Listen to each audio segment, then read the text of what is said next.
اجنبی ہاتھوں نے کیا لکھی تھی، کس کی تاریخ لکھی تھی، 145 146 ہم کس کی تاریخ لکھیں گے، ان تمام چیزوں میں سے کس کی تاریخ لکھیں گے، نظم میں یہ ذکر کیا گیا ہے۔ 147 ملک کی جمع، یہ چونکہ اقتباس سے تعلق نہیں اس لیے ڈائریکٹ کیا ہے ممالک ہے، مقامات اعلانات محاسن نہیں ہے بلکہ کیا ہے ملک کی جمع ممالک ہے، اسی ملک میں چند الفاظ چند حروف کا اضافہ کر کے ممالک بنایا ہے۔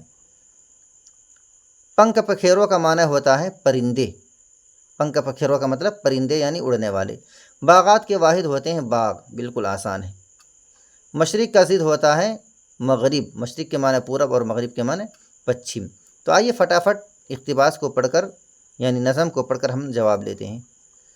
کوئی بھی گھر ہو دیوالی کے دیے جلتے تھے، عید بھر دیتی تھی سینوں میں اجالے کیا کیا۔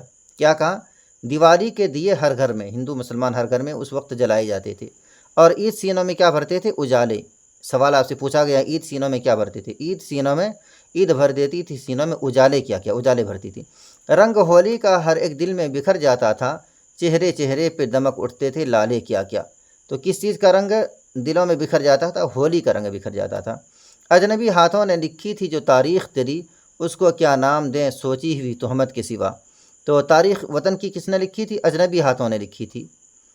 اپنے ہر پیار کو نفرت میں بدلنا چاہا، کیا پکاریں اسے چالاک سیاست کے سوا۔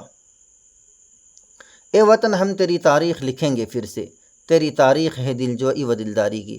ہم کس کی تاریخ لکھیں گے؟ سوال کیا گیا، ہم وطن کی تاریخ لکھیں گے انشاءاللہ۔ تیری تاریخ جہاد کی وفا کی تاریخ، تیری تاریخ اخوت کی رواداری کی۔ اخوت بھائی چارگی اور رواداری مطلب ہر ایک کو نبھانے کی صلاحیت۔ آئیے سوال کو فٹافٹ حل کرتے ہیں۔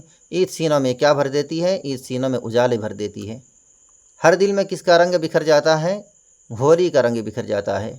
اجنبی ہاتھوں نے کیا لکھی تھی؟ تاریخ تیری یعنی وطن کی تاریخ لکھی تھی۔ ہم کس کی تاریخ لکھیں گے؟ ہم وطن کی تاریخ لکھیں گے۔ ملک کی جمع کیا ہے؟ ممالک۔ پنکھ پکھیروں کا معنی ہوتا ہے پرندہ۔ باغات کا واحد کیا ہوتا ہے؟ باغ۔ مشرق کا ضد کیا ہوتا ہے؟ مغرب، یعنی مشرق کا مطلب پورب اور مغرب کا الٹا پچھم، تو پورب کا الٹا پچھم ہوتا ہے۔ تو مجھے امید ہے کہ انشاءاللہ آج کی یہ ویڈیو آپ کو کافی پسند آئے گی۔ تو میرے پڑھانے کا طریقہ، میرے سوالات کے حل کرانے کا طریقہ آپ کو کیسا لگا آپ ضرور کمنٹ باکس میں بتائیں گے۔ اگر کچھ کمی ہو تو اس کے لیے بھی آپ رائے اور مشورہ ضرور دیں گے۔ آپ کے کمنٹ کا، آپ کے مشورے کا مجھے انتظار رہے گا۔ میں تھا مفتی عبدالسلام قاسمی اور آپ دیکھ رہے تھے علمی گلدستہ یوٹیوب چینل۔ شکریہ، جزاکم اللہ خیرہ۔